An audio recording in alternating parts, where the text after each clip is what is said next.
uliti manggad kami dahil iya pa kami sa pasyente.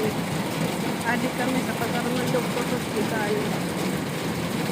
Paaltuhan naman ni Masperan ba ni pagkaon wala kami magkakaraon din eh. Brown out na.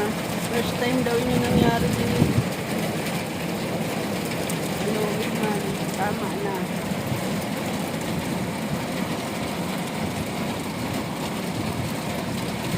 Kaya abot na sa baywang diri na makakuanan sa kantin.